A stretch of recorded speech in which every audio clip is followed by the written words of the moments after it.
I remember. Yo, what's going on, Myles? It's Friday. Oh my God. Yep. Sorry. Why do we do sound checks? I don't know. I don't know. It doesn't make a difference. Because when you say, I know in sound checks you should ask me to say Friday. Yeah. Because it's always at a different level. It's hard to say Friday quietly. Don't you find that? You want to try again? It's Friday. Oh, hey, there we go. Actually, that was all right. Now the levels are okay. All right, nice. Yeah. Myles, you ever fall asleep watching TV and then you wake up and Hulu or Netflix or Amazon has recommended something that's absolutely not something that you would want to watch, but then you find yourself watching it anyway? Like what, Brian? Well, this morning, my TV must have. Was it My Little Pony? It was right up there, man. It was a Glee documentary, on Glee, and boy, oh boy, I will tell you, I got about 3 episodes in. I'm really enjoying it. I've seen like 1 episode of Glee ever, and now I'm loving the documentary. No, fair enough. Yeah. Well, it's not for me. Yeah, well, it shouldn't be for me. Although I am the iCarly guy, so maybe it's for me. There we go. All right, man. You see, Your Long Shadows knows what's up. It says some dark stuff happened there. Yeah, and that's what got me. So many people died. Like everyone on that set died. Whoa! Spoilers. Oh, sorry. Okay, well then let's not get into spoiler territory. Let's start the show. I'm definitely not going to watch it now. It's been spoiled. Okay, let's start the show.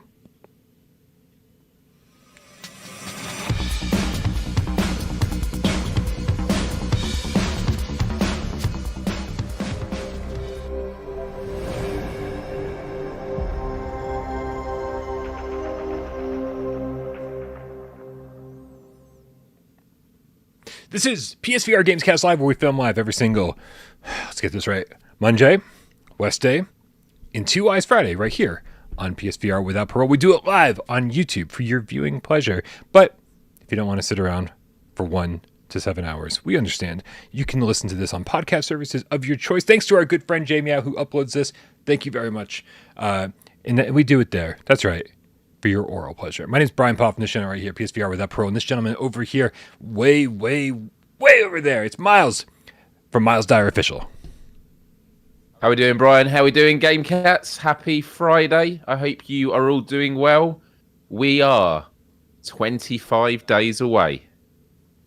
Almost. Well, 25 days, 5 hours. It confused me. I'd say 26 days, but then I look at your countdown clock and I see 25 and I'm like, oh, that's less than 26, so I'm just going to say 25. Right. Although that's just midnight. That just counts down to midnight. And like, how many of us are actually getting our PSVR2s at midnight? Most of them, I would say, would come noon or after. Yeah. Right. So we are actually like 25 days and roughly 20 hours away. I don't know. No, I'm 30 days, Brian. No. Yeah, let's not think about that. Yeah, let's try not to. Yeah, let's stay positive. 25 days and 5 hours, it will be there at midnight, because if there's one thing we can trust, it's the delivery person always wanting to give utmost customer service and making sure you get your packages not afterwards, not on time, but before you expect it. Isn't that how it works, Brian? Yeah, pretty much. You don't even want to see the packages that I got delivered today. Like it was the most ridiculous package deliveries ever. Like you had an Amazon bag, right? And I was like, okay, well, there's a box inside the bag. And then I opened the bag, and the box inside had already been opened, and the contents were all strewn out inside the bag. I was like, okay, we're returning this. I'm not even going to see if it's broken or whatever else. We're just fucking returning this. This is ridiculous. Especially not something you want when it's like a $300 lens for a camera, Myles. Yeah, that kind of stuff you want them to take good care of. Agreed. I mean, I want to take care. This is why we can't have nice things. I want to take. Or this is why we can't have nice things that aren't broken. I want to take care of everything. Everything. I don't care if it's a. I don't care. No. I remember when PlayStation 5 released and the deliveries were coming late for everyone. And there's a couple of companies in the UK that got a bad rap for basically leaving them in horrible places or them being damaged. And some of the gifts were, in medieval times, the kind of catapult, but where it kind of flings it over a wall. They were like, this is them delivering your PS5, and it's just this box, and on this like medieval catapult just getting flung, and it was just amazing to think of it like that. To be honest, if it was done that, it would have come in a much better condition for many people, for sure. But yeah, Looper the Underground Game Cat with the €2 says, I think it's Friday instead of Friday. It's Friday. No. I don't know. Two Wise Friday has a nice ring to it. I'm sorry. Was that a tip? That was a tip. Well, I'll say thank you for the tip and the lovely suggestion, but nope. Yeah. Let's see. We got Scottzilla with the $5.20 says, will you be able to use PlayStation VR2 for something other than games? Myles, this seems like a huge topic that PlayStation or Sony has not really talked about yet, right? Where's big screen? Where's our PlayStation Home VR experience? Like, so far we just know about games, right? That's exactly right. But it's interesting. It's like we have an inversion of how releases normally happen, because what we normally get is we get a deep dive into the interface, how it's all going to work. We get, these extracurricular non-gaming offerings, demos, as we're going to be talking about today. Sure. And then we get a few games at launch. This time, we have so many games. We have all the games, almost all the games. And then everything else that we normally get is nowhere to be seen. Yeah. Like, an Astrobot game, or, any of these sort of social spaces. These are the things that we'd be expecting. So, yeah, it is a bit baffling. But having, got the sense that review headsets still haven't really gone out to many people out there. PlayStation Access, the UK, official PlayStation channel, they just did their on-hands review of Call of the Mountain in their studio in the UK this week, which seems kind of late. This week? Sorry. Yeah, this week, yeah. With all that in mind, I feel that, we've still got 25 days and 5 hours. That's a long time. That's a long time. We're still in January, and you think how much has been announced these last few weeks. It's not as if they've done all this announcements and then there's going to be 3 weeks of nothing because they're like, well, now everyone knows it's coming out. No. The 3 weeks leading up is going to be, they're going to step it up. How they're going to do it, I don't know, but I think there are going to be some big things just around the corner. Maybe something on Monday, Brian. Who knows? Monday. Maybe some kind of IGN thing that you're doing. Yeah. You mentioned the PlayStation Access video, which I mean, I thought was really well done, and the reactions were really positive, and they were really emotional reactions. I think that's the probably the best word for it. It was. Do you remember the two people's names on that video, Myles? Ash. So it's Ash and Rob, and Rob I know. And if there's anything I know about Rob, he loves talking about the water. He always his number one thing about gaming. Yeah, his number one thing about gaming is how good the water looks in games. Nice. And I feel that, man. I feel that because, dude, I remember, especially on PlayStation 2. Like, that's when water really started looking good. I remember, like, being in Baldur's Gate Dark Alliance and going down underneath the tavern, and there being, like, pools of water, and you walk, and there'd be, like, trails of, like, the water kind of parts behind you a little bit. I was like, this looks so cool. And then I played Eco, the team. Oh, my God. The water physics in that game were amazing. And so I'm sort of with Rob, man. Anytime water's really done well in a VR, in any game, I'm, like, all about it. So I can't wait to put my hand in the water and splash around in Horizon. I'm curious to see, because in Horizon, not Call of the Mountain, Forbidden West, the water physics in that game are phenomenal. Like, I've actually seen some breakdowns on Twitter where people have just taken in-game footage and then the developers have talked about it. But it's how the particles interact. Traditionally water used to be just flat, didn't it? There was no movement. It was just like still water in the ocean. And then there was kind of like, wave simulations. But now they've got to a point where, depending on how the particles are hitting, it interacts in certain ways. And it's just mind-blowing. There will be a team that they would have spent God knows how long. Your mission is to do water physics. Right. And yeah. And so for them to have done that in Forbidden West, I'm really excited to see how that translates to Call of the Mountain. Because, like, the riverboat ride, a river, obviously the physics are, I would argue, easier to create compared to in the ocean. So hopefully there's going to be some ocean areas that you can go to, but who knows? Speaking of the PlayStation Access video from this morning, which again I really enjoyed. I love how emotional they got about it, and talking about the visceral feel of touching and just how cool it makes you feel.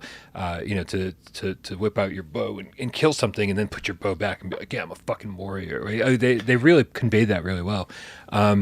Jeppy Condyl's tip, $5 tip from earlier, says, I really hope that we'll be climbing and hacking a tall neck in Call of the Mountain. Would be super rad in VR. Happy Friday, everyone. I didn't even think about climbing a tall neck, but yeah, that has to be sort of an end thing. That'd be such an amazing, like one of the end things to do. It would. I mean, especially in the PlayStation Access video, it was the first time I'd heard about anybody walking up to any of the machines and like literally ripping the eyeball camera out, or whatever the visual. Yeah. What is it exactly? I know it's an eyeball. Well, aren't they the Watchers or something? The Watchers. Thank you. Yeah. But yeah, they're red laser eye. I don't know all the components. Yeah. But you're right. You'd worry that the game was that you destroy it and then it does that thing where it eventually disappears and then there's just things that come towards you. You instantly pick it up. It's what you always mention, Brian, in VR. It's the small things, like the non-important parts of gaming. It's not just the combat.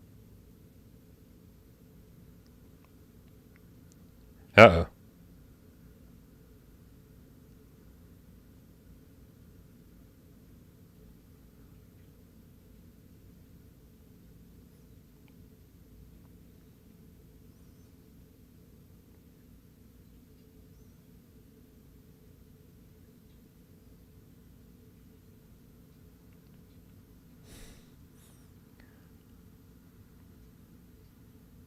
Huh. Well, I guess you guys can still hear me.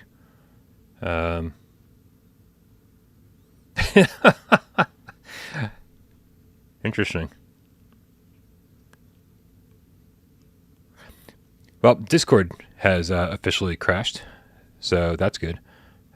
We'll see if I can get this back up and running. Give me just a second here, folks. I'll go back to the hold screen and see what we can do.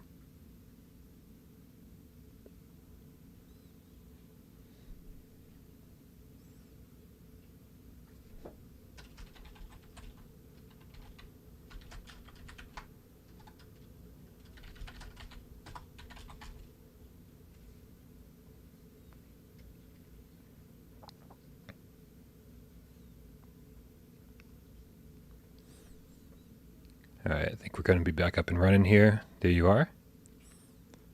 That was strange. Very strange. Everything just stopped working, but we should still be live. Hopefully everyone can hear us. Here, let's go over to back to the show. Hello, everybody. Hey, everyone. There we go.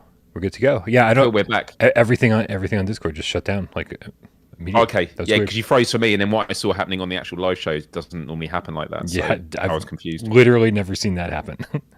That's all right. Yeah. Well, the only point I was making was it's the moments in between the main. It's in VR. You want to gamify everything. I mean, this might be a strange example, but I remember in like Red Dead Redemption 2, one of the wasn't a criticism, but it was something to be mindful of. Is it's a very slow game in the sense of when you rummage an enemy you've just slayed for parts, your character's animations actually checks the pockets. Yeah. Whereas when you're doing it so many times, you just want to quickly do it for quickness. You know, you don't have to keep going through that animation again and again.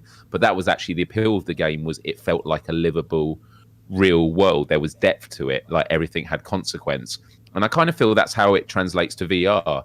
It's all the things that you do in between, scavenging for items, having to get it. Yes, it takes a bit longer, but everything you do in VR just feels more realistic. And we were speaking before the show, and this is when it cut off when I said this, was they were mentioning about, and you can eat an apple. Was it an apple they were eating, Brian? Yeah.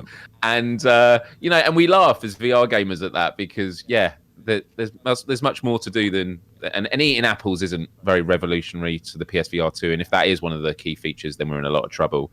But the truth is there's a lot of people out there that still haven't experienced VR. And so videos like theirs, I hope, does get more people excited and give this a try. And I think Call of the Mountain is going to be one of those system sellers.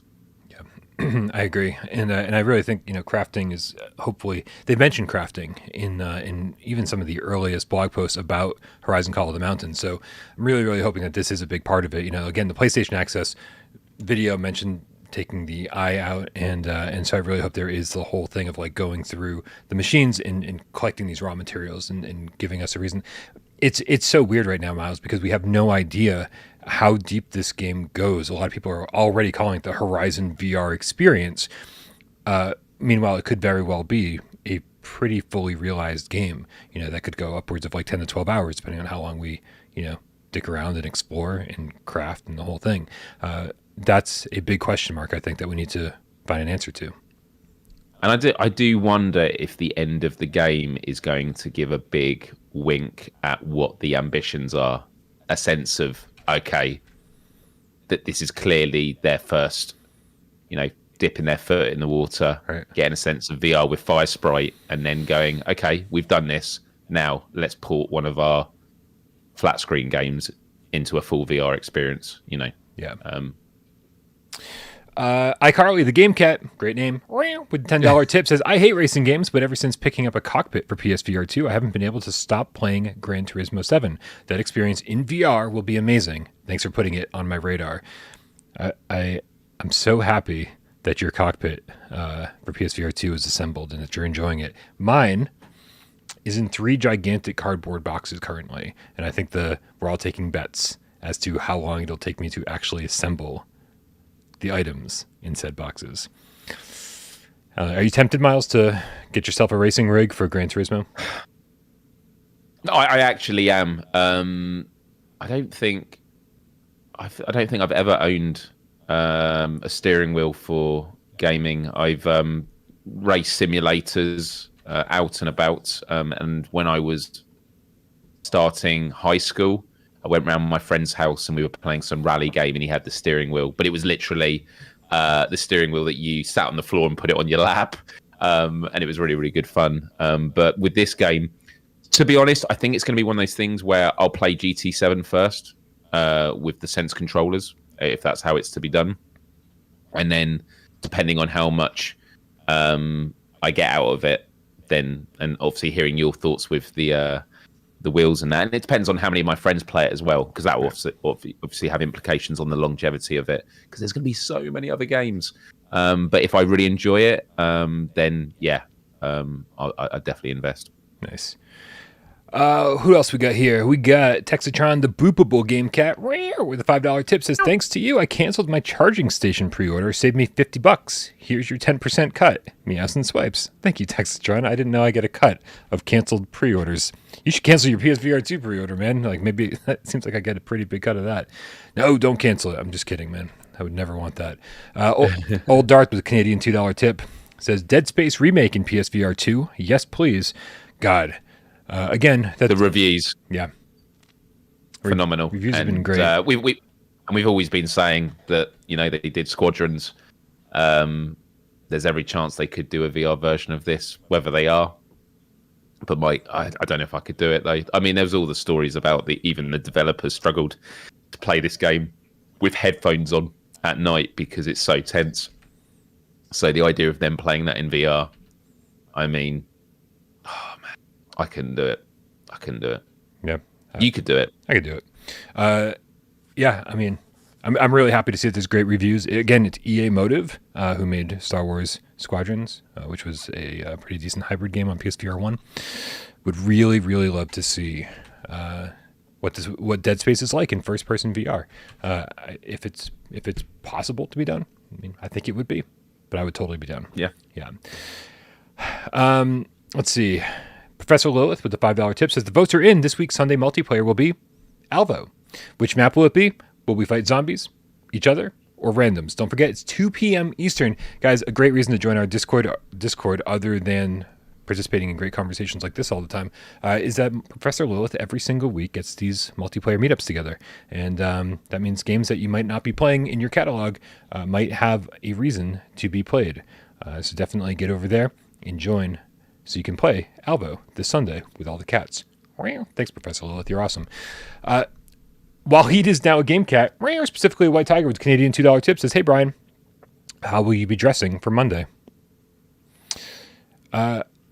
Tuxedo? I brought it back. I got a little dress shirt. I will say all my ties were dirty or in the trash. So I borrowed a tie, and I think I did okay.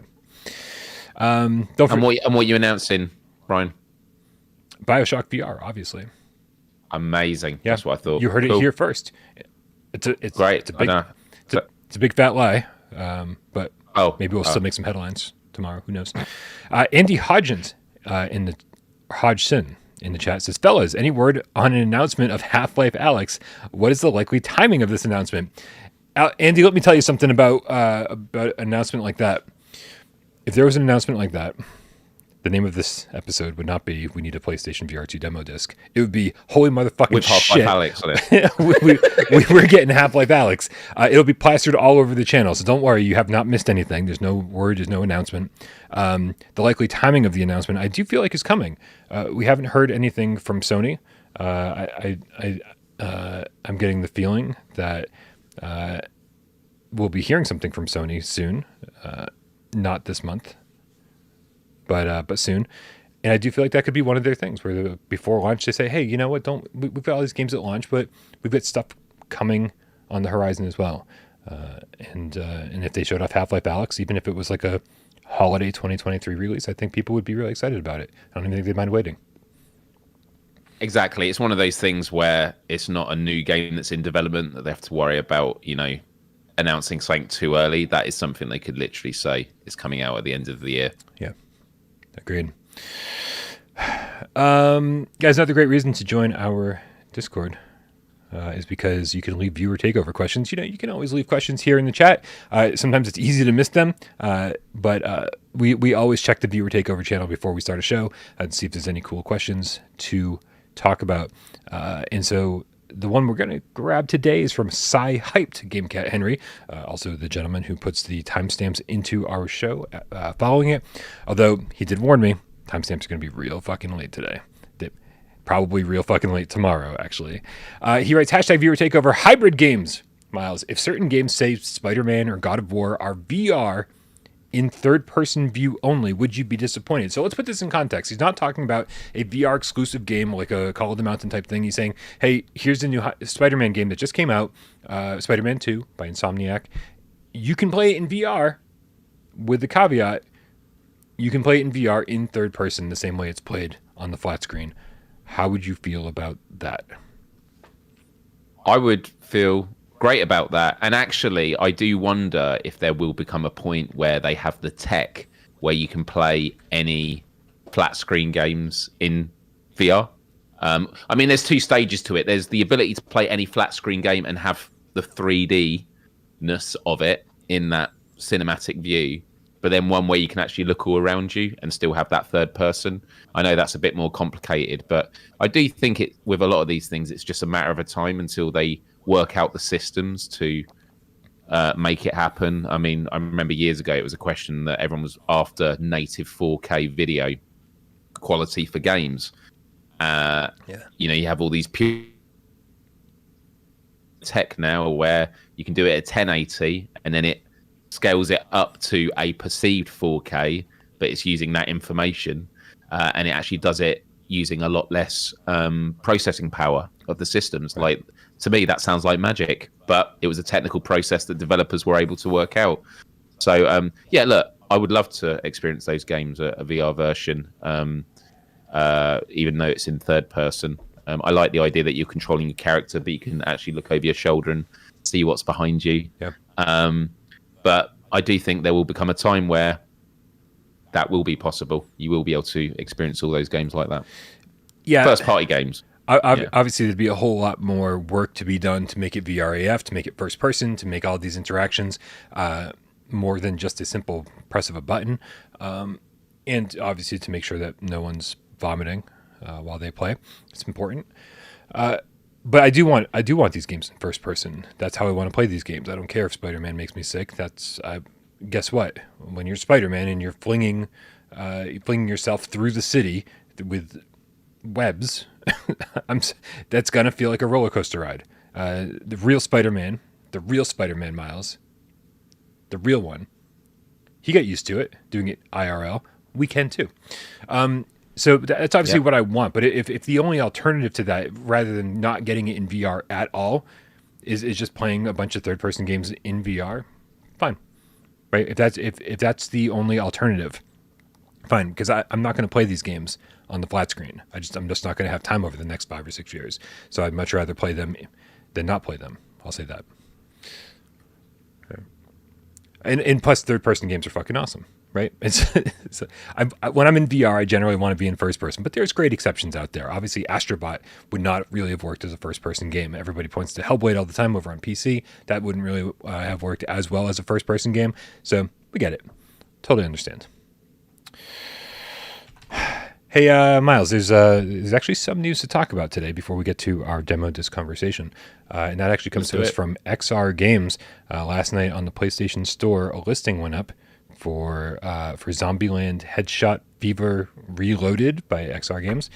And luckily, once they realized it was up on the store, they they posted quite a bit about it, and now we can kind of get all the details here that we're looking for. Let me just give me 1 second here, and we'll be able to read through this together.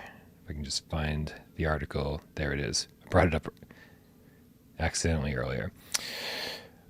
So the article reads, Zombieland Headshot Fever, this is on the XR Games website, by the way, coming to PlayStation VR2 at launch. This is news that we did not know last night. The award-winning arcade light gun style shooter brings a brand new art style, 4K gameplay, controller haptics, adaptive triggers, and more. Let's see here. Today, XR Games and Sony Pictures VR announced that a new, completely revamped version of the hit VR arcade light gun style shooter Zombieland Headshot Fever will arrive as a PlayStation VR2 launch title. Zombieland Headshot Fever Reloaded is a premium version of the hit VR game, rebuilt to take advantage of the PlayStation 5 and PlayStation VR 2.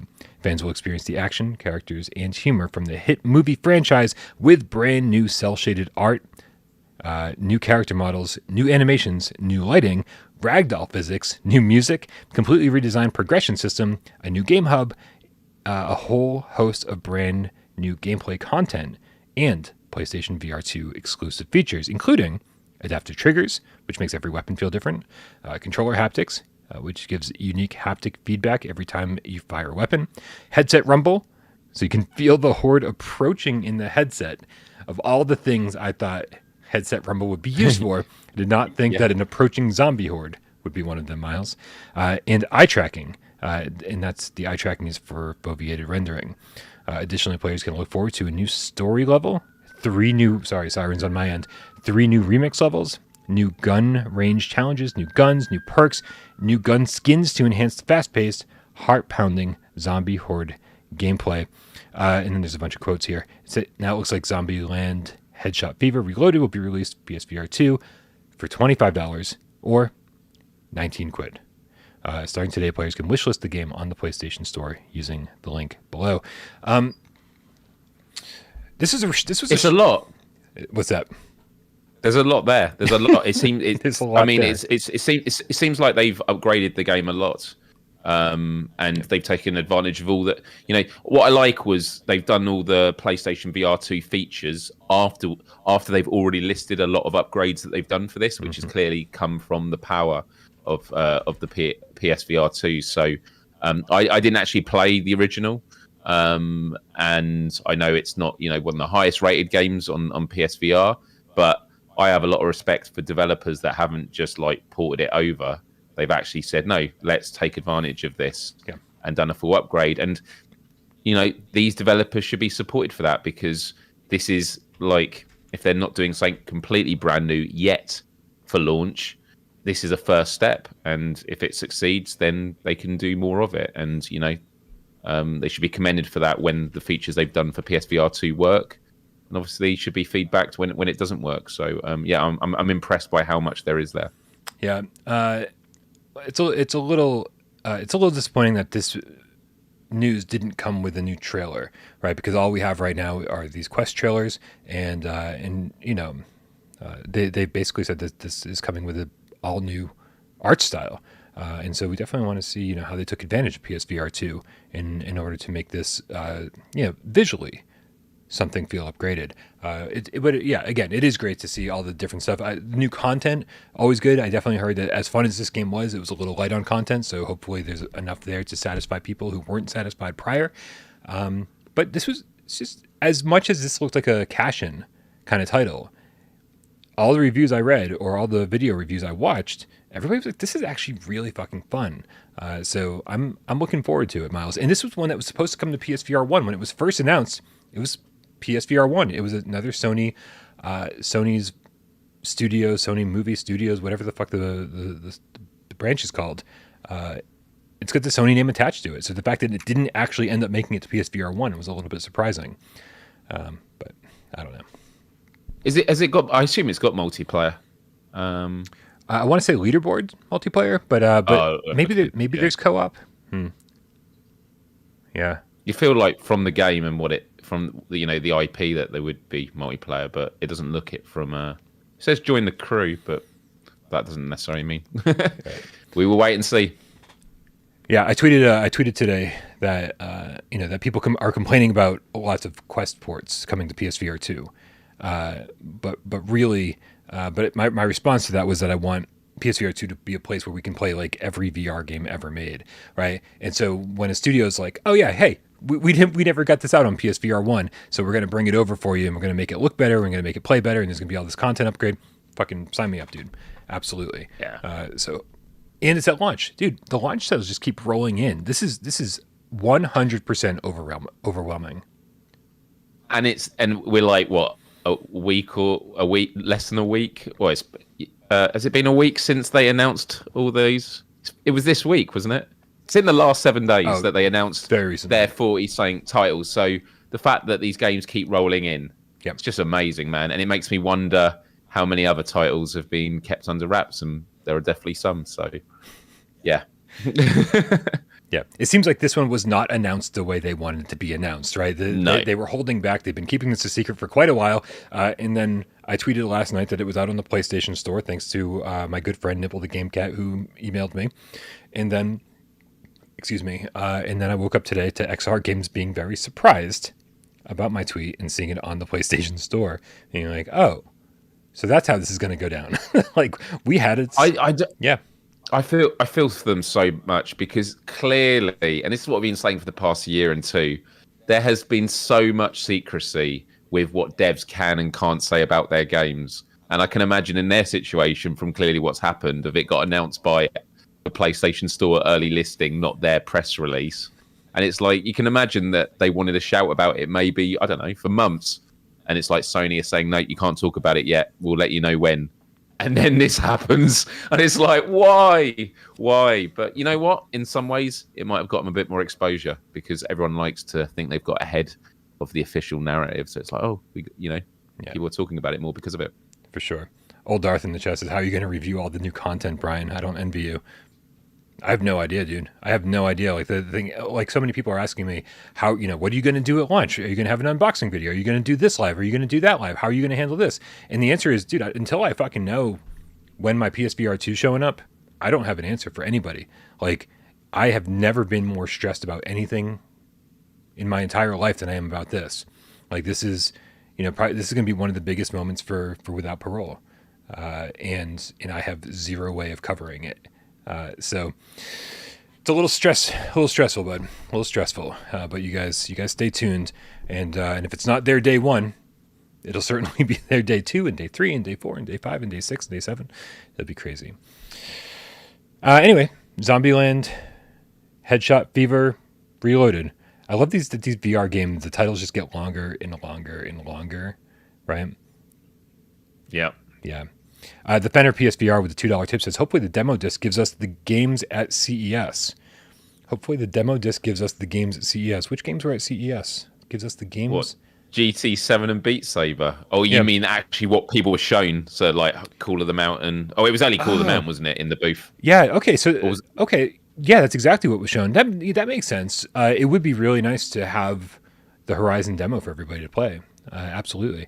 Oh, the actual demo. Yeah. I see what you mean now. Yeah, I mean, because that was a demo build, and so if they were able to just like strip out anything that wasn't supposed to be there, and include that in demo disc, absolutely, man. I definitely think that Horizon needs to be on a demo disc because there's a whole slew of people outside of Japan because Japan was forced to buy the Horizon bundle. Yeah, it's true. Wow, that was the only one they could get. The only way they could buy a PSVR 2 is if they bought the Horizon bundle. So they were basically forced into buying Horizon. But there's a whole slew of people in other countries, every other country, in fact, that's going to be like, oh, I didn't get the Horizon bundle. Let me see what this game is all about. And then they get to go in and experience it. But as far as demo discs go, Myles, you and I were having a conversation before the show talking about demo discs and how far they go back, how far our memories of them go back. And I guess there weren't demo cartridges, right? Like you had to rent Genesis games and Nintendo games and that kind of stuff back in the day. And so it wasn't really until the PlayStation 1 era that demo discs became a thing. I mean, outside of the PC world, of course. Do you have like big or let me say, do you have any ties to demo discs? Like, do you have like emotional memories that are associated with these things? For sure. I mean, when I try and explain to young kids today about my starting point in gaming, it was if you were stuck on a level or wanted to know what cheat codes were, you would have to get a magazine and look on the back for a phone number and then listen to this recording that would go through all the cheats one at a time, and you'd be charged like $1 a minute. And they never were that helpful. But then the other aspect was these magazines, the ones that I got, Essential PlayStation magazine in particular in the UK, they came with a demo disc on the front. And actually that was what sold it for me. It was I'm going to say it was every month. They might come out a bit rarer than that. But do you know what? Thinking about it now, I remember going into like newsagents and just searching the magazine area and trying to see where the Essential PlayStation was, and it wasn't there. And I'd always be like, when's it coming out? Because they would say it'd come out in this month, but they wouldn't say necessarily when. And I remember just spending days and days trying to find it. And then when you got that demo disc, I have lots of fond memories of the PlayStation startup. And with these demos, you would get to play like a timed amount or a level. And then the demo disc would start up at the beginning again. And so there were a lot of games where Resident Evil 2, I remember the demo, there was literally a timer on it. And you'd get to the end and then you would restart the game and then you'd play it again and hopefully get further into the game, because the quicker you played, the more content there was. I always wondered, like, in the code, at what point could you, like, break it? So, right. You know, how much content is there until it's like, no, you shouldn't technically be able to get this far. Because I also, sort of a side point, I used to have an Action Replay, which was those cheat code cartridges. Yep. And for those that don't know, the way it used to work was you could get like predetermined cheat codes for different games, or you could create your own. And the way you create your own is, if you were to do it in, like, let's say Doom, and you wanted to give yourself infinite health, what you do is you'd start a game of Doom and you'd click this action button on it, and it would say, okay, it's looking for all the values in the game. You would then take damage in the game, so your health's gone down, and then you click the button again, and you'd say, right, identify all the values that have decreased because your health has decreased, and then it would filter it. And then you pick up a health pack, click it again, and go, right, find all the values that have gone up. And then eventually you'd get to a point where you would find out the code for health, you could freeze it, and then the health wouldn't move. And so I remember as a kid trying it with demos to see, could you actually detect the timer on the demo disc and freeze it? And unfortunately you couldn't freeze the timer, because I thought an Action Replay might let you play the full game. Right. But no, as if the whole thing was just actually on the disc somehow, right? Yeah. But as you say, like, discs were a lot cheaper. They couldn't do it with cartridges. Like, cartridges were incredibly expensive to produce. I mean, still are now. But I have a huge fondness for it. And before the show, actually, with this topic, I was looking up and I actually found one of the magazine covers. And I actually remember owning this copy of Essential PlayStation, and some of the games on it: Tomb Raider 2, Colony Wars, Oddworld, Abe's Odyssey, Rallycross. And then I was actually saying to Brian about this rugby game I used to play with my brother, and you only got to play half of the match, and then it restarted the demo disc. So we'd end up having to just play the same half twice, and then obviously counting that as a full match. And it was on this image I saw, Luma Rugby, and then on another one, G Police. G Police was an amazing game back in the PlayStation era, but this was from like 98, 99, so almost 30 years ago. I have a huge fondness with it, Brian. What about you? Yeah, I mean, pretty much the same thing. Demo discs were really, I mean, this is, I mean, fairly pre-internet, right? And so it was really the only way we could be exposed to different things other than maybe reading about them in magazines, right? And so there was no way to like watch videos of these games. It wasn't like you could just go to, you know, IGN.com or anything like that and just like watch a trailer. And so demo discs were really like the only way that we could really see what the graphics in these games looked like and really figure out what the gameplay was like or figure out if it was anything that we wanted. Because even in magazines, like I love Electronic Gaming Monthly. Like it was my Bible. It still is, dude. Like I still read old EGMs like every day. But still all you got was like a screenshot in a review or multiple screenshots in a preview. But still, you're like, I don't know how this moves. Yeah.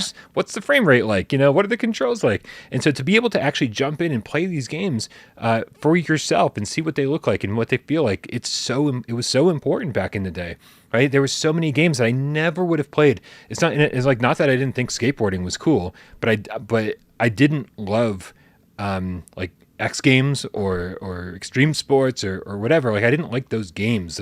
Those games never really resonated with me. And so Tony Hawk was a game that I probably would have skipped if it wasn't for a demo disc.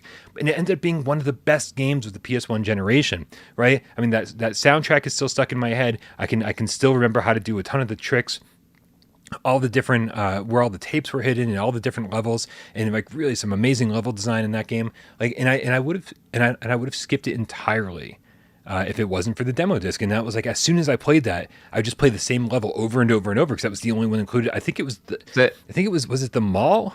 I think it was the mall level. Possibly. More sirens on my end. And I just played it over and over and over and over. And then I got the game for my birthday or Christmas or something that year. And so I was like, finally, oh my God, I finally get to play the rest of these levels and hear more of the soundtrack and unlock more of the skaters. And and I just absolutely would never have played that game otherwise.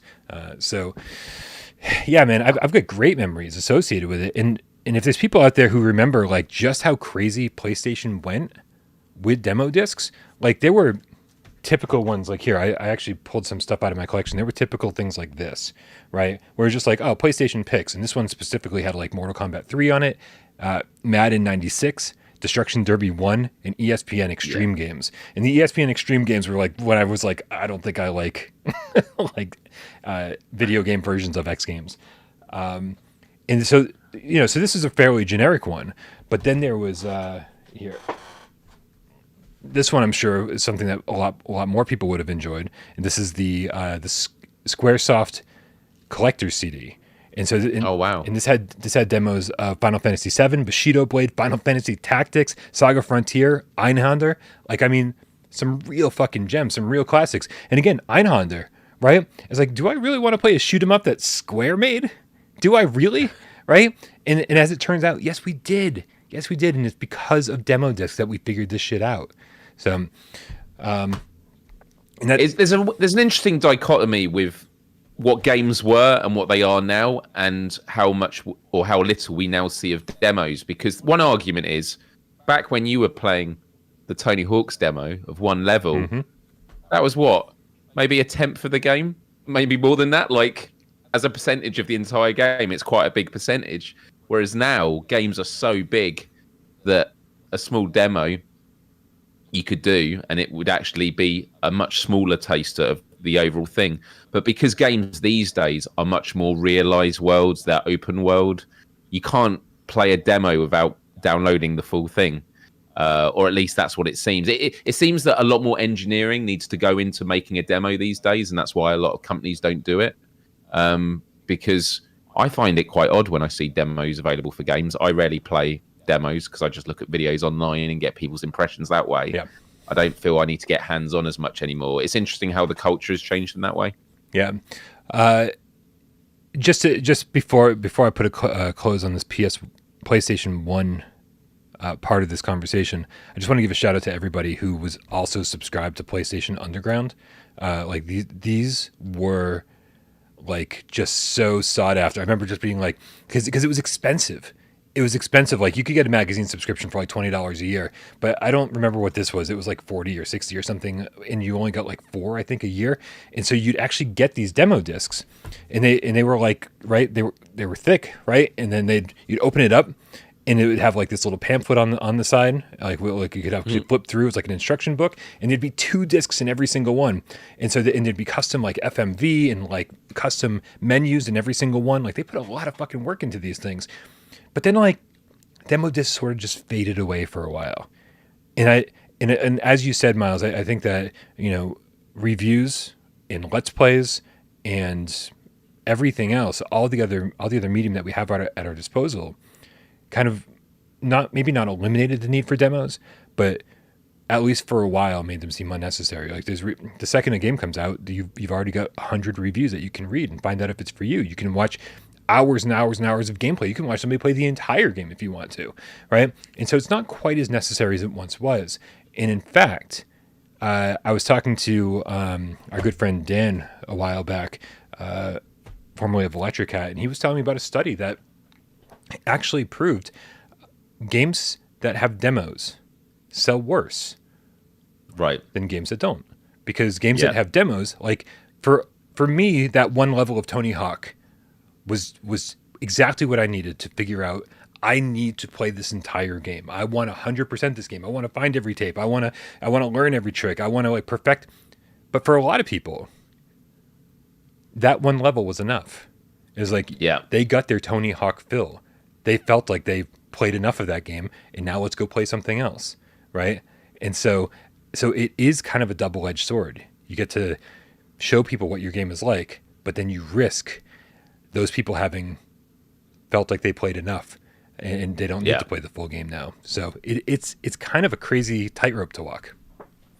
And the free-to-play market is now big. That's the ultimate demo, isn't it? Of we'll give you the whole game, and then you can spend hundreds of quid on skins on Fortnite, like I did the other day with the Dead Space skin, which was it worth it? I don't know.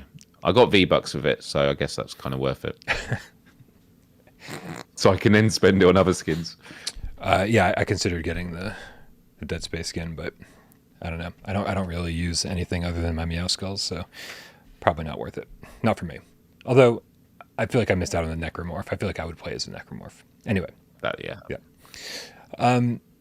So this kind of brings us to the modern age, right? Packed in with PlayStation VR. Although you said yours didn't come with one. Packed in with PlayStation VR was a PlayStation VR demo disc. And we actually got, over the course of the PlayStation VR lifespan, over the 6 years, we got 3 different demo discs that sort of overlapped. It wasn't like we got 3 dramatically different ones. They were sort of updated. Some old games got pulled off and some newer games got put on. And even like newer versions of those games get put on. I remember the Persistence being one where it was like there were multiple demos. I think over the course of time, there were 3 different Persistence demos. The first one was radically different than the final game. And then the last 2 were like pretty comparable to what we got. And I think this changes everything. So we've got the whole study that says, well, games that have demos don't sell as well, or they sell less copies than games without demos. But I think something changes with VR. I think when we get that first demo disc, when I first put on the PlayStation VR headset, I was like, wow, this is really cool. And then proceeded to check out every single demo on the disc just because I wanted to see what VR was capable of, right? Mm-hmm. And you're actually in those games and experiencing it for yourself. I immediately played Wayward Sky and was like, this isn't a game that I thought I would care about, and then immediately purchased it. And then I played Job Simulator, and I was like, this definitely didn't seem like a game I would care about, and then I immediately purchased it. Do you think that demos for VR games kind of transcend this trend of causing games to sell less with demos? I mean, quite possibly, Brian. As you say, VR is definitely made for demos in the sense that, VR is a platform for experimentation. It's about jumping into different worlds and,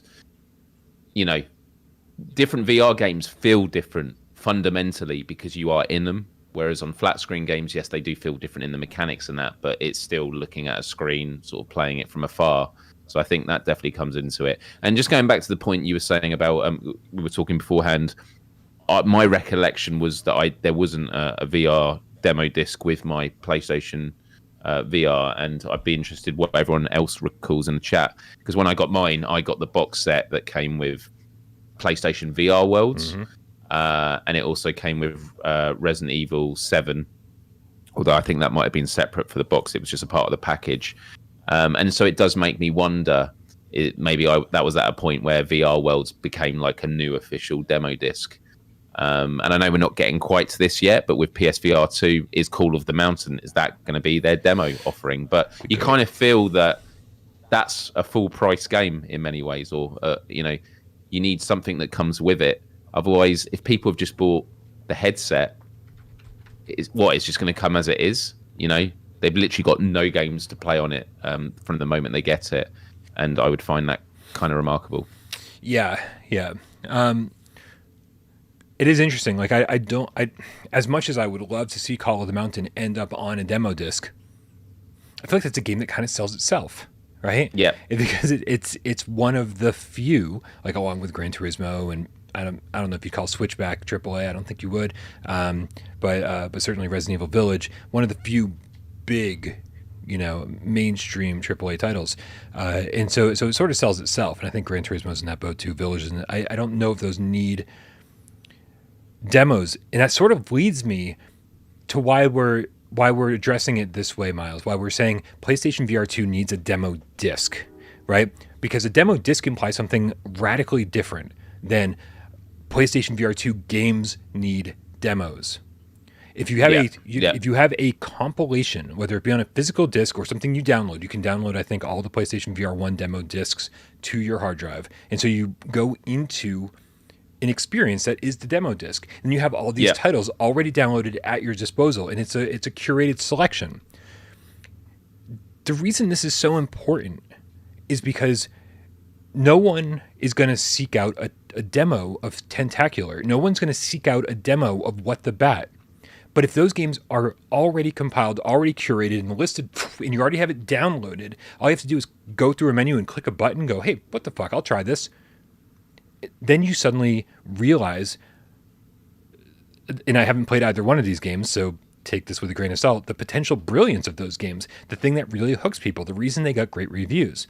So I'm not, like, I don't think I would personally seek out a review for What the Bat, but if it was on a demo disc and already in my hands or already downloaded on my hard drive, and all I had to do was click a button to jump in there and see what it was all about, I think that would sell way more copies.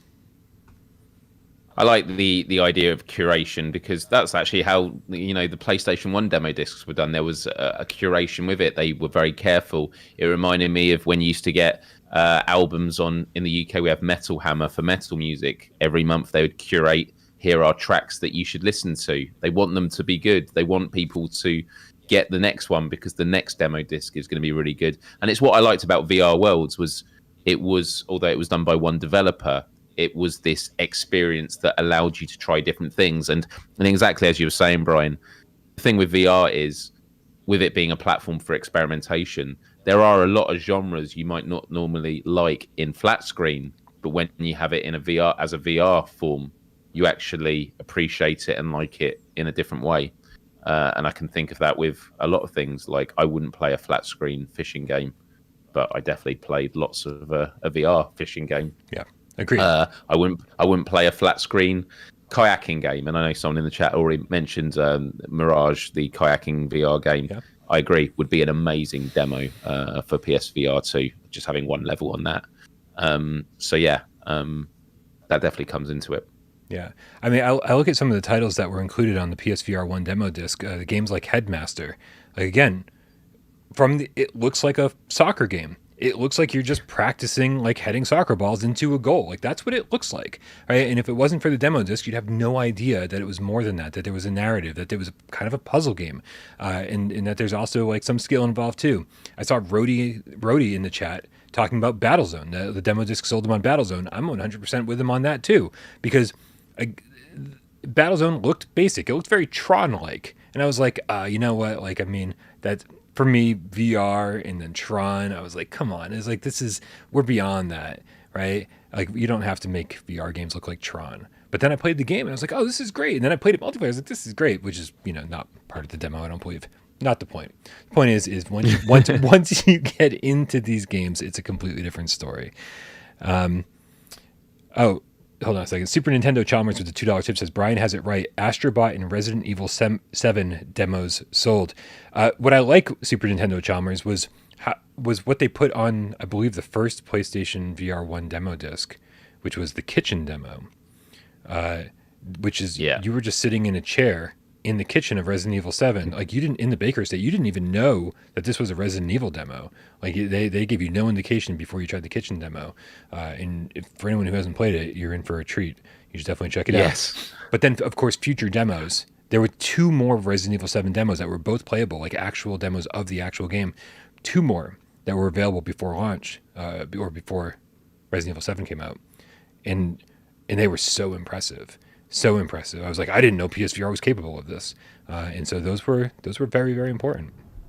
I remember playing that demo and I literally said, get me out of this as soon as I started streaming it, because when I was in the room, the feeling of presence was so overwhelming, because I was looking around and going, wow, I feel like I'm here. Like, it was so ridiculous. And it's going to be way worse in PSVR 2 because, as I've mentioned on previous videos and episodes, my experience with PSVR 2, everyone, the screen door effect is gone. And that was the only thing that was protecting me from these evil demons. And now they're going to be there. I'm going to be in there with them. So, Man. There's one other thing that sort of pertains to this conversation, and it's sort of an unexpected benefit to demo discs, and that's a form of game preservation. So going back to PlayStation 1, I don't know how many people remember this, but Titan AE was this Don Bluth animation. Didn't get great reviews. I fucking loved it. I thought it was great. Matt Damon, I think, and then Creed was the soundtrack, which was questionable at best. But it was supposed to get a game. It was supposed to get a PlayStation 1 game, and then the movie totally tanked. And so the game was scrapped. But there was a demo disc out right here that lets you play, like, I think the entire first level and then the entire first part where you pilot a ship. This game would be forever lost to the ages, right? No one would have ever gotten to see what this game was like or how it was played. And it turns out it was pretty good. And so this also pertains to current gen, because Playful included Starchild on the first demo disc. And Starchild, was it on the first demo disc or second? I can't remember. But Starchild has still never come out. It's still actually never technically been canceled, so anything's possible. Come on, PSVR 2. But we got to play Starchild. We get to play a sample of it. And so if that game turns out to be canceled, then at least we get to see what it kind of would have been like, rather than just see some trailer and then nothing. So I do like demo discs as a form of game preservation. And again, with the persistence, with there being 3 persistence demos, it was kind of crazy to see the very first one and how different development was for the persistence. Because if you check out the first persistence demo, it's so much different visually. You can tell that they were putting so much love and care into crafting each and every room individually to give each room a lot of detail. And then I think they probably realized, hey, this is going to take more time and money than we actually have. And so that's when they were like, we're going to make it procedurally generated. And so we have to make these rooms a little bit more generic than we did before. And so you can kind of like see what the original direction that game was heading in before they realized it was just going to be too much work. And so, and so that's another form of game preservation that I absolutely love. There would have been no way we would ever seen the first version of the persistence if it wasn't for that demo. Which makes me think whether what you want for a PSVR 2 demo disc, and I know we're getting onto that in a minute, but what if Sony did launch a demo disc and it was of games that weren't out right now? They were games that were coming out in a year or something. Giving you tasters with pre-order options afterwards. Yeah. Because then they wouldn't have to worry about cannibalizing their launch window. They want you to obviously buy as many games as you can. That could be an option, especially with that example you gave. Yeah, I mean, there's definitely an infinite number of possibilities when it comes to games that aren't even out yet. Games that we just get a sample of, previews of. That's absolutely true. Which is like Firewall Ultra. It'd be great to get a demo of that.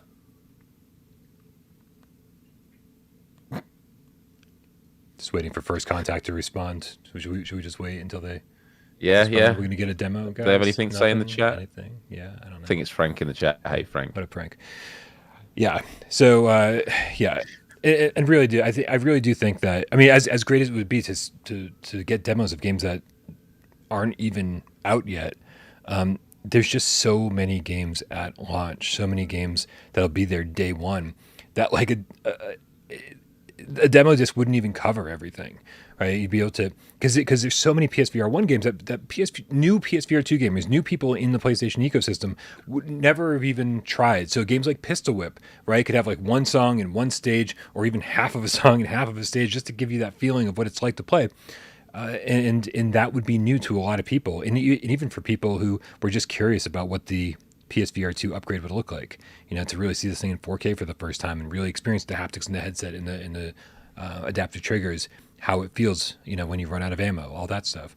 So there's an infinite number of games I think that could be on a demo disc, but I do think it's really, really important, not so much for the big games that are going to sell themselves, but for the smaller games that could easily get lost in the shuffle. Yeah, no, for sure. Frank says he knows nothing. Okay. And also, the chat is going ballistic about this one issue, so I have to say it. What did I miss? Right? No. You've done nothing. You've done nothing wrong. I've definitely done nothing. But right now we have 525 people watching, Brian. You know what I'm going to say, but we only have 157 likes. So if you're watching right now and you enjoy what you see, just spend a second. Hit the like button. Let's see if we can get half of you. Let's get it to 250. Let everyone's going, why are there not 500 plus likes? Not everyone has to like, but if you can, we'd appreciate it. So thank you. And now we resume to the regular programming. I'd appreciate more coffee. That's all I really. Man. I'm only here for the coffee. You're here for the likes. I'm here for the coffee. We need YouTube integration into your setup, so every time we get a like, it squirts a bit more coffee. Oh my God, I'd be begging for likes. I'd be like, please, sir, yeah. Can I have some more? Yes. Zippy's in the chat with the 20 Sekiros. Didn't say anything, but if you want to say something, we'll definitely keep an eye on the chat to make sure that you get included. Real quick, let's tackle a couple other tips that are a little off topic. Man Bear Pig Game Cat with the $2 tip says Ghostbusters just got announced on the PlayStation Store. You're a few days behind, Man Bear Pig Game Cat. It's okay. It's been up there for a few days. But really nice to see. I love going over to the PlayStation Store, clicking the PSVR 2 tab, and just seeing the sea of games that are all on the way. It's still not the way it's supposed to be, right? There's still games that are missing for whatever reason. The Last Clockwinder disappeared from that page listing for some reason, but it's still on the store. I don't know, man. It's crazy. Discronia, I think, disappeared from it earlier today too. Yeah. Super Nintendo Chalmers with the $5 tip says, and don't forget to subscribe and click the notification bell. Thank you, Super Nintendo Chalmers. You're doing the. So what was that, Brian? They should do what? I don't know. Something about subscribe. No. What? Subscribe and what? I don't know, man. Like, don't make me be all YouTuber. Like, it's too. All right, I'll do it. I got you covered, Brian. Damn it! I'm just gonna end the show. Don't end the show. Don't end the show. But if you're watching, everybody, subscribe and hit the notification bell to be updated all the latest PSVR 2 news, especially because we are only 25 days. Look at this guy. And 4 hours out from that delivery guy at the door going, I'm sorry, I know it's midnight, but I thought you'd want this. Hey, Chris F just clicked subscribe, so I guess it worked. All right. I didn't realize saying this shit worked. Thank you. Yeah. Robert the Gamecast says, never make Brian do stuff. That's true. I'm just curious. Is there anyone in the chat? Is this their first time tuning in? Because if so, welcome. It's always good to see fresh faces and bring people on board. But yeah, let us know. You're such a fucking YouTuber. It's ridiculous. Like, Yeah, I'm a little embarrassed, not gonna lie. it's all right. It's all right. You can be embarrassed. It's okay. Okay. No, don't mute me. That's what they're saying. Just mute Myles for a while. Right. Super Nintendo Chalmers with a $5 tip. This is when listen. We're just gonna let you. We're gonna let you be a YouTuber right now, Myles, but for some other channel, maybe for your own channel. Super Nintendo Chalmers asks with the $5 tip: Has Myles decided anything for Saturday? I've got my fingers crossed for Shadow of the Colossus. Ooh. You know, that's a game that I started playing the remake, and then I got stuck on a cliff face, and I was like, I'm going to come back to this game. I was like, if this is my biggest challenge, this game's probably going to be tricky for me. But yeah, so last Saturday was the first time I did my now weekly gaming live stream as we get ready for PSVR 2. So it's flat screen games for the moment. Last Saturday, we played the Callisto Protocol. We did about 2.5 hours of it. And despite all the, the quite critical reviews, I had a really good time with it. It was a lot of fun. Check it out. I wanted to play Dead Space tomorrow, but I thought 2 weeks in a row of survival horror might give it pause for thought. So say pause? Did you just say pause? Yeah. Oh, pause. For thought. Mm-hmm. We're going to do something a bit different. So actually on my channel now, youtube.com/Myles, subscribe, but you can also set a notification because on the main page, What Remains of Edith Finch. Now, I've already played and completed it on the PS4. It's one of my favorite games on PS4, but they've got a PlayStation 5 version. And I just love doing live streams sometimes of games I've played before, but I want other people to experience. It's why I played The Last of Us Part 1 in its entirety again after playing it, just a few weeks before as a live stream. But yeah, if you've never experienced What Remains of Edith Finch, you can complete it in about 2.5 hours. So it's going to be played. I'm going to complete it in one sitting tomorrow. But it is an absolutely beautiful game, and actually a game that was in my op-ed for this channel, which was Fortnite VR and 19 other games I'd love to see get the PSVR 2 treatment. And What Remains of Edith Finch was on there because it's a first-person game. It's a beautiful game with all these different experiences. I think it would be wonderful, very moving in VR. And Brian, you've played it as well, yeah? Yeah. Oh, there was a moment in time between PS3 and PS4 where I feel like all I played for like 2 years straight were like not to use the pejorative, but walking simulators. I mean, everybody's gone to The Rapture, What Remains of Edith Finch, The Vanishing of Ethan Carter. Like I played all of these games, and I loved them. And I really thought that VR was the next step for walking sims. I thought Firewatch was a shoo-in, right? Simple art style, easy to port, no problem, gonna be perfect. And Gone Home, yes. Oh man, we've been so impacted. And nothing. We've got like I can't even think of any that we got. Like any of the mainstream, like big title ones on the flat screen at least. So really disappointing that we didn't get those. VR would have been the perfect next logical step because a lot of those do try to like tug at your heartstrings a little bit, and I do think that like if you're in first person VR and like you really do feel more like the person experiencing these events, that it'd be even more impactful. Dude, I cried at the end of Gone Home before running up to the attic. I was like, this is gonna be fucking awful, and not to spoil anything. But I haven't played that. yeah, well, I mean, yeah, but I've heard great things. You may also cry at the end of the game before you run up to the attic. I don't know. And so anyway, the point is that the emotional impact I think would be a lot greater in VR, and so I do hope that this happens at some point. Yeah. We got Ben Dawson in the chat with 10 quid. Says demos work with new platforms because users hunger new and varied experiences. I knew I got that right. As platforms age, the games become homogenized. Ben's using big words, man. And they only want to know if the new Call of Duty game has more trees or whatever. That's good. I like that. It's true. At the birth of any new platform, it's almost like you need an excuse, or you just want an excuse to allow your brain to go to Amazon and just buy every single thing that's new for your console or your handheld or your VR headset. And because I was the exact same way with the Vita when that launched. When the Vita launched, I was like, I saw the reviews for a bunch of the games and I was like, oh, Little Deviants is fucking bad, right? And I still wanted it because it used the touch functionality in different ways, and so I just wanted to experience everything that little handheld had to offer. And so I think demos give you permission, right? You say, I've entered this world, I've found out that it's enjoyable enough, and now I have permission to buy it because I know I'm going to like it. And I think that's what demos do mentally, right? They trick your brain to saying, you're allowed to buy this now. Yeah. I've just noticed, by the way, you've got the Callisto Protocol Red Band trailer playing on repeat with one of the most sickest endings ever on it. I haven't been paying attention. Hope I'm not traumatizing anybody. No, yeah, I was like, and I was looking in the chat, see, is anyone? It's like, oh man, yeah, that trailer is mind blowing. I don't know if I have a What Remains of Edith Finch trailer. I don't. No, yeah, not handy. Yeah, at least traumatic in a different way. Yeah, for real. Yeah. Oh man, the swing scene in VR would be amazing.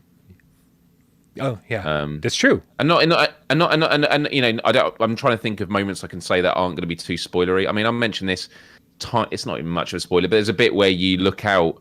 I think you're looking at a bird on the windowsill and it flies off, and then you chase it down the tree, and then I think then you're a cat running along the tree, like the branches. Like that's just such a small moment in a massive game, but the game is full of experiences like that. There's another one where you're in a bathtub, or you're working in a fish factory cutting the heads off fish, and like all these remarkable experiences, and like it just seems like it would be perfect for VR. We'll see. Myles, before we wrap up this conversation, do you have a wish list? Are there specific games coming to PSVR 2 that you think would kill it on a demo disc, or just maybe games that you would like to see demos of on a demo disc?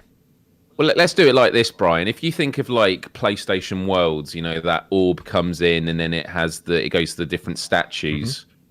There were 5, weren't there? Or was it 4? It was 5. I believe it's 5. Yeah, 5. Yeah. What are those 5 kind of statues? I think one of them, which was suggested earlier in the chat, I think is a definite win. The kayak Mirage game. Mm-hmm. I think one of those levels would be an excellent one. And, you know, kind of sporty, thoughtful, calming. That's a nice one. So that would be one of them. You go next. What would you say? Statue number 2. So here's the funny thing.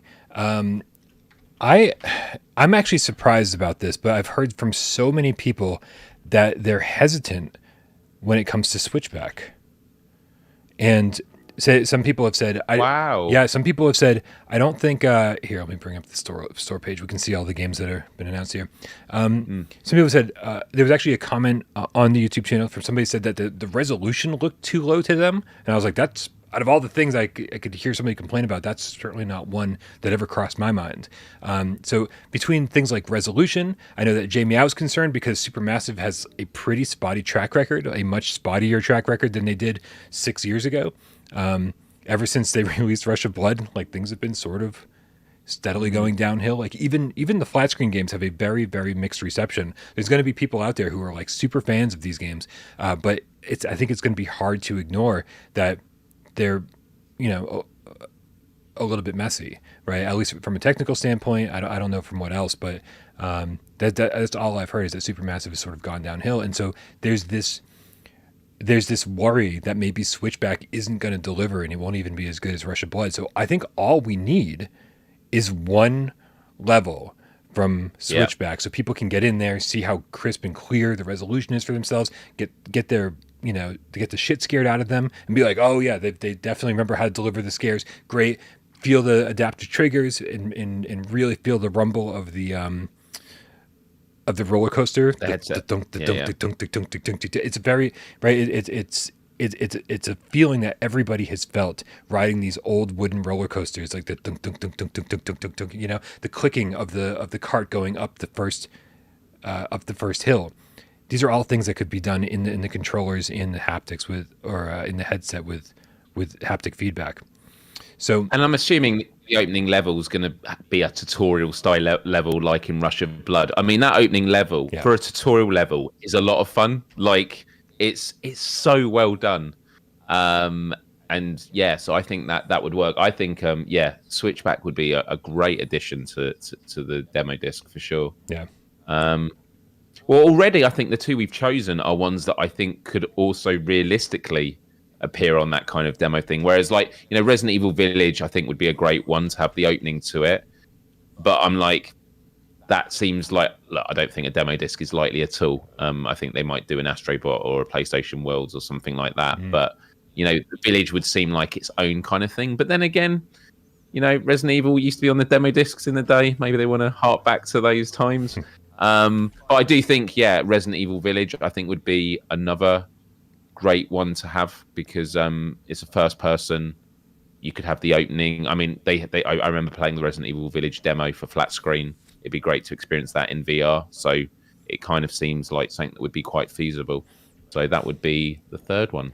So funny. Dead Ringer, the game cat, in the chat with the $2 tip says there's still 23 games on the store page. What was the 24th? It's funny because Dead Ringer was in the voice chat with us earlier today when we were like, wait a minute, there's a game missing. Which game disappeared? And I think we thought it was The Last Clockwinder, which is on the PlayStation Store somewhere. But as it turns out, the game that disappeared from here was Dyschronia, Chronos Alternate, which is the visual novel game from the My Dearest team. So that we figured it out, Dead Ringer. I didn't figure it out, or Seek figured it out. Looper the Underground Game Cat with the €5. Yeah. Sorry, I said the problem is Kayak VR demo would be identical to the full game. I have heard that the kayak game is very, very light on content, but also their roadmap for new content and multiplayer and everything else seems to line up with the PlayStation VR2 launch. So they might, hopefully they're pushing out more content for that launch so that it won't be as light as the PC version was. I think for the fourth game, Brian, we need to think of a title that may be more family-friendly. A family-friendly game. What do we think out the launch lineup is a family-friendly VR title? I mean, I'll tell you. I'll tell you right now. Cosmonius High. After playing Job Sim and Vacation Sim, I just don't know if I'm going to be interested in a version of that kind of game that's more narrative driven. I don't know if that's going to work for me. And so if Cosmonius High was included, I jumped in. I was like, okay, here's the first 10 minutes of the game. And I go, oh, these are characters that like are really charming and that I care about. And there's still a bunch of stuff to pick up and throw and fuck around with. And whenever I try to shove two objects together, something cool happens. If they can demonstrate the magic of that in the first 10 minutes or so, then maybe they've sold me. That's a great one. Yeah. I was looking at that in Tentacular, but Cosmonius High is definitely a good call. Which leaves us with statue number 5. Are there any other games that are screaming out, Brian, that would be good for a demo? How about Demeo? I don't know if like a tabletop game or something that's third person, maybe. I think what's tough about Demeo is that it's very much the Tony Hawk syndrome. If you give people one place to play, one level to play, is that going to be enough? Are they going to be like, I've had my fill? Right, Demeo games can last upwards of like 3 hours or 4 hours or whatever. And wow, yeah. And so if you just even play the first map of one of those games, you could be in there for 45 minutes to an hour. And so, and then you've like, did I get my Demeo fill? And are you going to support multiplayer in your demo? I don't know. I don't think so. Right. Because then that would be too much of the full game. And I don't think you capture the magic of Demeo until you really play it multiplayer. So I think Demeo's got a problem on its hands when it comes to demos. Yeah, that's fair enough. Yeah. Here, while we're thinking this over, let me just get caught up on tips. We got Nidogger, the European Zocrogato, with the €1. Did not say anything, but we love you for it. Super Nintendo Chalmers with 2 tips, both $5, says, don't forget the Switchback demo for PSVR 1. Are we getting one? Did they say we're going to get one? You know what I'm really excited about is that don't forget the Switchback demo for PSVR 1, he said. Now I'm really confused. I'm confused. I don't know. But luckily Supermassive did say that they're going to have a lot more information on Switchback coming to us soon. So I can't wait to see what they're going to say about that. Hopefully they explain the whole 5 worlds thing, because there's definitely been some interesting conversations happening about that in the comment section on YouTube. The other tip that Super Nintendo Chalmers left was that the Impatient was a flop compared to Rush of Blood, and that is absolutely true, but not nearly the flop that Bravo Team was. And I don't even care what the sales said. I'm sure the sales of Bravo Team were decent just because it's a military shooter. The game was terrible, though. Let me make sure. How about this for a game, Brian? Yeah. How about Synth Riders? Or Pistol Whip? I kind of feel like a musical, something with music maybe. Because that's the kind of a good demo one, isn't it? Where you do it. Yes, the mechanics are the same in all of them, but it's like, oh, I like this. I'd like to experience all the other tracks they've got. You want music? You want music? Is that what you're telling me? You're telling me you want music? Well, then, boy, do I have a demo for you. Res Infinite. Res. Yeah. Because that game, I swear, I when I played Res, I felt like I'd experienced everything in VR already. It was a launch title, but like I had played so many different things between the Resident Evil demo and all sorts of things that like Rush of Blood, that was like a roller coaster ride. Res was the only game I had played at that point that I had to close my eyes at one point because I was like, I think this is going to give me a seizure, right? Like I don't have epilepsy. I'm not epileptic, but the flights were so intense. My buddy calls this 311 syndrome because when the sound in the sights, like at a concert or anything else, are just too overwhelming, you start shutting down a little bit, like your brain shuts down. And so it's happened to him. It's happened to me at concerts, but this was the first time it's happened to me outside of a concert venue where it's like, it's happening in VR. I'm playing a video game and I've got 311 syndrome, and yes, named after the band, of course. And so it was a lot. And I think giving people that like over the top, this is how intense VR can be moment is, I think that's going to be big for some people, being like, holy shit, like this feels like I'm somewhere else right now. That's my pick. That's my pick. No, I think that's a great fifth pick. So there we go. That's our demo disc for PSVR 2. So we've got Kayak Mirage VR. Okay. We get the pretty one. We got the scary one. We got then it was then we did Resident Evil Village. Then we did Cosmonius High. I think we have too many games on our disc. How many did we do? And then I thought it was Res Infinite. Okay. What was the one that that was it. I don't know. Five. I don't know. I only half. You don't know. I only half pay attention when you talk, and I don't pay attention at all when I talk. So that leads to a major problem when all is said and done. Let me tackle a few more tips. We got Joey VR with the $2 tip. Says, I was hoping for PokerStars VR, but no news. Definitely one of the stranger PlayStation VR 1 stories. The trophies for that actually went live, and we never got the game. So hopefully they're just like, we'll release it next gen. Bit Jello Boy, the Jiggly Game Cat with the $5 tip says, it's official. February is February. Oh, that doesn't roll off the tongue. What will the first game be that you play on PSVR 2 at launch? Call of the Mountain has my name written all over it. Miles, which game are you playing at launch? What's the first game you're going to play when you put that PSVR 2 headset on? I think it is Call of the Mountain. It does scream that it's made by one of my favorite flat screen developers. It's made by one of my favorite VR developers, Firesprite with the Persistence. The fact they've come together, and this has been consistently pushed as a awesome showcase of the power of PSVR 2. The fact that they're doing that means you gotta go for it. So I mean, I just keep remembering a lot of the hands-on impressions talking about when the storm birds, whatever they're called, flying over, and you feel it in the haptics, and it's quite a whoa moment with the immersion. And so yeah, Call of the Mountain. What about you, Brian? Yeah, you would definitely think that that mine would be Resident Evil Village, because it's the game I've been waiting for, right? I mean, Resident Evil 7, by far my favorite PSVR 1 game, hands down. Like, nothing even comes close to it as far as I'm concerned. It is the AAA game just in VR that we keep asking for. So it's everything that we want. And so we wanted Village to come to PSVR 1. It didn't happen. and now here it is. We're going to be a PSVR 2 launch title, and to top it off, it's VRAF, right? They fixed the one complaint people had about the PSVR 1 version of Biohazard, and made this VRAF with the Sense controllers, 2 hands. It's awesome. Still, not my top title. I need to see Horizon first. I think because Horizon is meant to be the game that just absolutely blows people away and shows people why PlayStation VR2 is different than your traditional headset.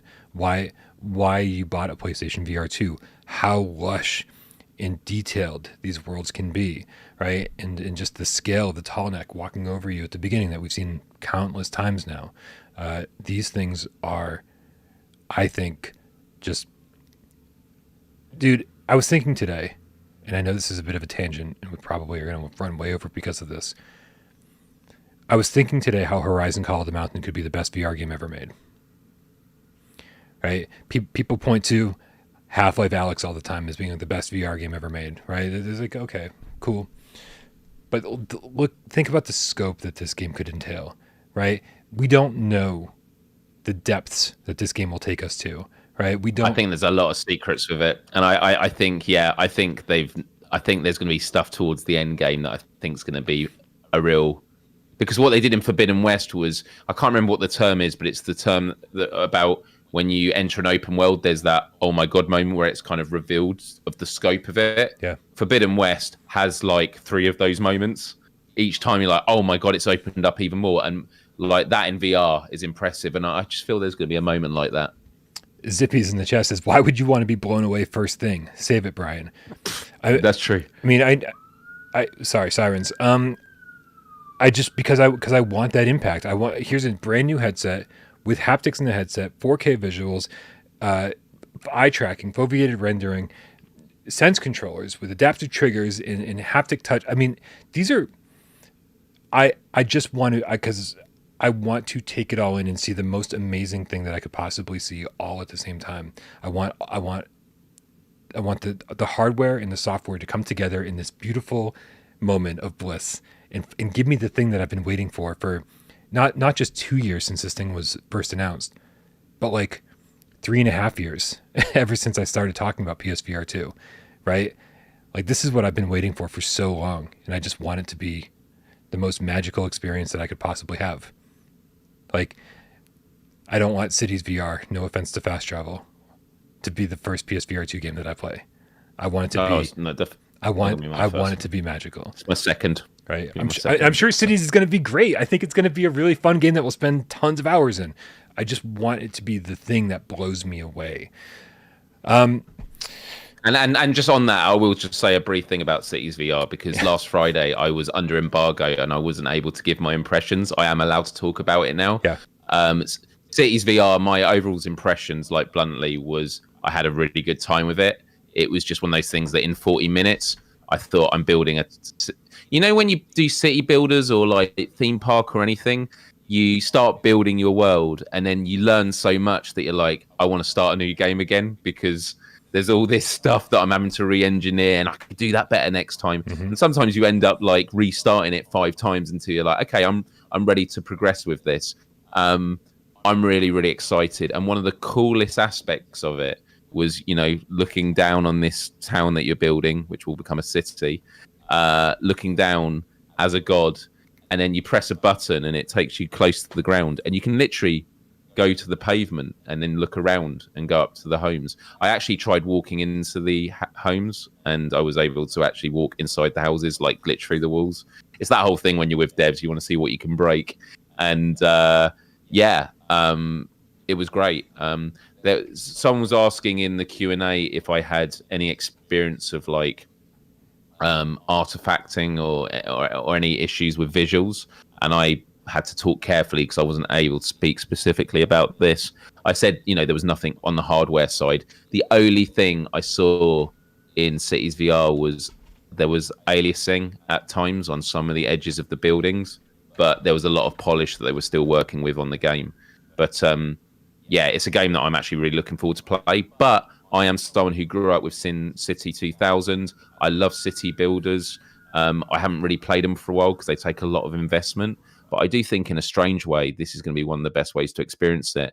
And the thing I mentioned also was how you have like this 2.5 kilometer by 2.5 kilometer, approximately, I think it's actually 2 by 2 kilometer space per square. And you have like 20 to choose from. And like on the Oculus version, you only get to build on 1 square. For the enhanced version, which I'm sure Meta weren't that happy hearing about, the enhanced version, which is coming to PSVR 2, you're going to get to build on 9 squares. So actually, Fast Travel Games did share in the last couple of days some video footage of just as far as you can see. Like the idea of like being able to see as far as you can see this city with, monorails or, buses or cars, and then able to go on the ground and then walk along it. The only thing I said to him was it was a shame that there's not a people mode. Like when you go on the ground, you're literally, your view's on the ground and then you're sort of hovering across it. It would be cool if like on Google Maps, you could actually drop yourself and be an actual person in the world. And then the other thing I said also was I get the feeling that like when you're in the city, it doesn't feel like a livable world in the sense that like these people are alive and walking around. They're just like, animations going on. Whereas like the extreme is Red Dead Redemption 2, where people actually have a life cycle. They actually live in a house, and to do that for a city that big would be just insane. But yeah, that's just my thoughts. If you are into city builders, I think this is definitely something to give a go.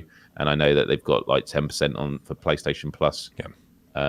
Subscribers on the store and stuff like that. So yeah. And please don't forget, guys. Anytime we see a demo of something ahead of time, Myles is obviously playing not a final build, not a release build. I see Genetic Blasphemy in the chat being like, aliasing, really? The visual polish is the last thing to be done on any game. So, yeah. I wouldn't stress about that. If it's an issue in the final game, obviously we'll let you know. But I would not. I don't think that's what you were there for, right? You were there to like see the gameplay mechanics and stuff, not to exactly. And it was just, that's exactly right, Brian. And it's just cool talking with devs, and they want to hear the feedback. Because the other thing also was, as I was scrolling across the map, the rocks and the trees that are just on the blank map, they were popping in, and they weren't that far away. And it felt like there's literally nothing here to render except that. Why is this popping in? Right. And they were like, yeah, this is stuff we're working on. Like, to be honest, that's probably some of the easiest stuff they can fix. But like in terms of the mechanics and stuff, just like it was difficult as well to sort of gauge it, because I was new to using the Quest and getting the hang of that controller, and then doing this PSVR 2 controller. There was a lot of, what button do I need to do that? And like when you're selecting stuff on the menu, you're using the joystick, and what you do is you flick it towards what you want to select and then let go again, and it will select it. Whereas I was like holding it against it and just working out what button. There's a lot of stuff that you get used to, but in a 40-minute demo, yeah, there's a lot of that. But when you have the game for yourself, and I'm going to get to spend a good couple of hours in it, I will learn it, and we'll all be able to share tips. I didn't even get to, I built a road, I built a residential area, I put some wind turbines down, I built, I had the game paused, Brian. So the river wasn't moving, and I put down the water plants that you put in the river, and then you pipe it up to the town so they have clean water. But then you've got to put a wastage pipe and then a sewage dump in the river, and I put it, down the stream. And I was about to say to him, oh, does the river not move in a direction? Because clearly you wouldn't want it downstream. They were like, oh, yeah, you've got it paused. And when I press play, you've got the sewage plant on the river, and then the water treatment a bit further down. So literally all the sewage is going into where they're drinking the water. And they said that would have an impact on your citizens. So, yeah, that was a top tip from me. Sewage downstream. Make sure you're pressing play so you know which way the river's going. Yeah, that's my top tip for anyone jumping in. Remember that. Drinking sewage is bad. People are talking about, and it's actually a good life tip generally. Actually, generally speaking. Yeah. Yeah. People were talking about the street mode in this, saying that they thought it was a confirmed mode already. I honestly can't keep this in little cities apart. I know that they're two very different games, but they look similar from trailers. So when I've heard about one, I get easily confuse it with the other. I don't know about you. Myles, we're going to be playing 20 questions in a bit here, but so make sure you have a game picked out. I'm going to read a couple more tips, though, just in case you need time to pick out your game. Starting with Looper the Underground Game Cat, €2, says, Jello Boy was close. In fact, it's February, which is slightly easier to pronounce, but only ever so slightly. Dark Angel 3 with a 650 says, forgive my Friday silliness. Just wanted to hear you refer to just the tip. Just the tip. Don't worry, Myles. It won't hurt too bad. Super Nintendo Chalmers with a $2 tip says 311 syndrome. I'm going to use that. Solid analogy. Hell yeah, man. That is a term that was coined literally 20 years ago. We've been using it ever since. Super Nintendo Chalmers again with a $2 tip says, make Katrina a mod. She's all right. I don't know if she's all right is a ringing endorsement. I think maybe if you were Katrina's awesome. If she's phenomenal, if she's the best we have, she really wants to do. You didn't say any of that. She's all right doesn't really cut it. But thanks for your nomination. Myles, it's time for PSVR 20 questions. Do you have a PlayStation VR game picked out? I do, Brian. Amazing. Well, then, in that case, everybody in the chat, I'm going to really, really need your help because my mind is fucking fried, not going to lie. My mind's been fried since 7 a.m. today. Dude, same. I am so dead low. If my energy's been low, I have literally been so burnt out this week. It's been so full on. I'm looking forward to going to bed after winning 20 questions. So that's how you get a good night's sleep. So like, you sleep going, yeah. You win if I lose. Is that how it works? Oh. I think so. There's nothing better than getting to sleep and going, oh, Brian never guessed it. Yeah. Looper the Underground Game Cat has maybe one of the most cryptic tips I've ever read. Looper €5 says last Friday's 20 question game was the first one ever to have a 5-digit timestamp. 10,244 seconds, which translates to 2 hours, 50 minutes, and 44 seconds. Wow. I don't know. I don't know what to say about that. That's a lot of maths. There's some numerologist out there that's like, that's insane, and I'm just like, I don't know what you're trying to tell us, Looper. All right, guys, I'm going to need your help because I just forgot every single PSVR game that was ever made, even though I've reviewed almost every single one of them. And we are only 24 likes away from 300. Hit that like button. Thank you, thank you, thank you. Nothing. Oh, man. All right, guys, help me out. Ask good questions in the chat. I will use your questions based on the responses we get from these questions. Give me good suggestions as to what game this might be. Myles, let's do this. On my mark, get Des, go. Marcus asks, does it have puzzles? No. No, I wouldn't say so. We're off to a good start. Nah. Okay. Nah. All right.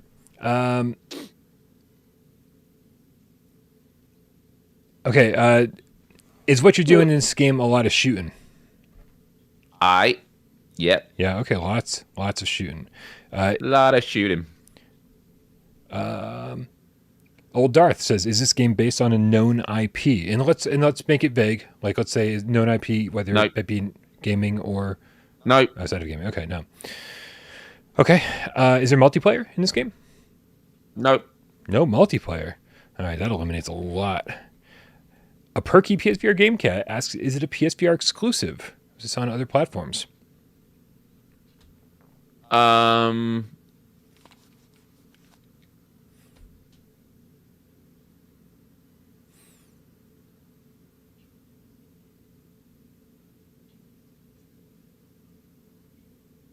Yes, it is. It's an exclusive. 5. It is indeed. All right. Excellent. I was pretty sure it was, but I just wanted to double check. Okay. And waste some time. All right. Sure. Let's see. Pacer asks, does this game have a dog?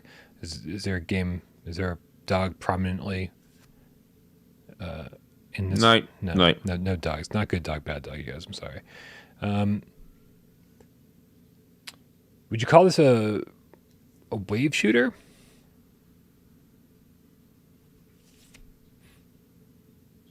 I wouldn't call it a wave shooter. Okay.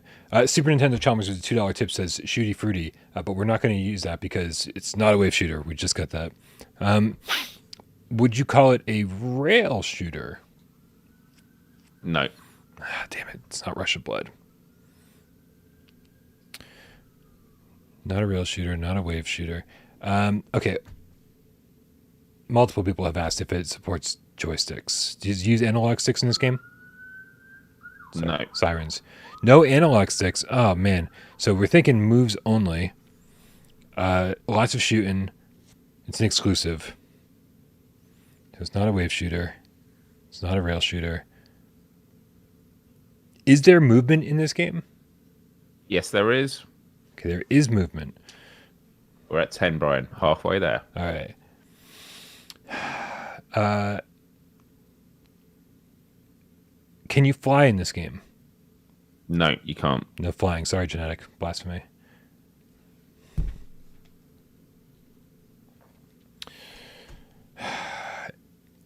Oh, good question, Tiff.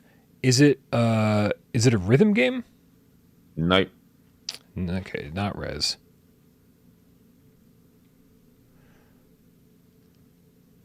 Was this developed by a Sony first-party studio?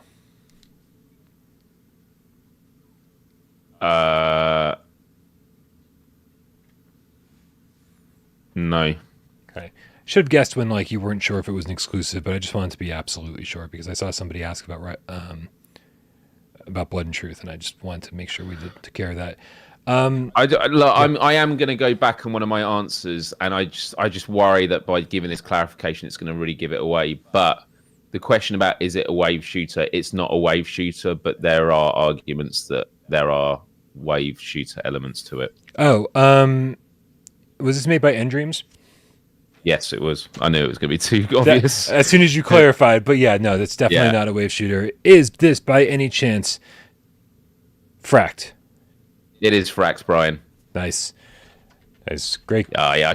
I was just worried that, I was setting off track because I know it does have levels that kind of are wave. It's not a wave shooter though, is it? But it does have levels where they come in waves. Absolutely. I feel like to extend the length of the game, which they must have known was really fucking short, they lock you in rooms or areas and just give you wave after wave after wave of enemies to shoot. Yeah, that was a dead giveaway when you clarified. Yeah, that. I knew it was.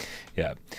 Which is why I didn't clarify it the first time. But then when I saw the lot of chat going, but it's not a wave shoot, I was like, oh, maybe I need to. Yeah, I think you were good. You were good. All right. I would have not have called you out on that. Yep. Okay. I don't think I missed any tips. No, I think we're good, guys. Don't forget to join the Discord so you can get in on this Sunday's multiplayer meetup. Professor Lilith organized this. Alvo's the game. It's going to be fun. Sunday, 2 p.m. Eastern. Also, don't forget to go over to Myles' channel at youtube.com/Myles, or just click the link in the description below and subscribe to his channel as well. Also, I don't know. What else should you do? I don't know. Dude, there's a bunch of people that help this channel run. The moderators over on Discord and here make my life so much easier. I love them very much for it. Sci-Fi Game Cat Henry, who will get the timestamps into this episode tomorrow night, I think. So one of the later ones. Of course, Jamie, who gets this up on podcast services of your choice. Don't forget, guys, feel free to rate this on Spotify or wherever else you listen to podcasts. We're top 25 in the UK, top 100 in the States, which is absolutely fucking insane as far as I'm concerned. Thank you guys so much. Thanks everybody who helped out on 20 questions. Everybody who supports us on patreon.com/withoutprogames. Everybody who tipped in the chat tonight. Everybody who helped out with 20 questions. I already said that. Super Nintendo Chalmers with the $2 tip that says, you missed this tip, son. I did not miss that tip. I got it right on time.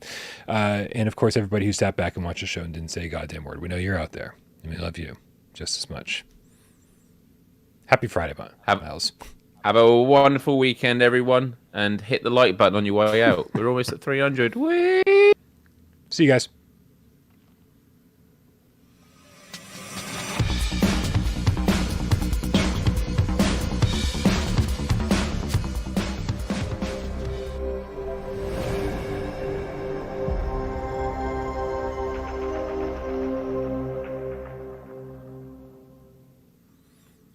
Dark Angel in the chat was like, I don't think I understand the get Des reference. I don't remember if Dark Angel's how long you've been around Dark Angel. But before it was Myles and AJ and Dave and Wes. It was me and Des and Michelle and Jeremy. I mean, we had a completely different crew.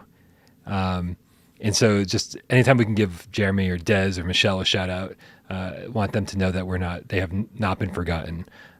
Without Parole has evolved over the years, but we have not forgotten our fallen comrades. Dark Angel with 3 with the 650 says hashtag Team Dave caboose. This is the caboose of the tip train. Yeah, man, we've not forgotten Dave. Never forget Dave. We love you guys. Good night, everybody. Good night.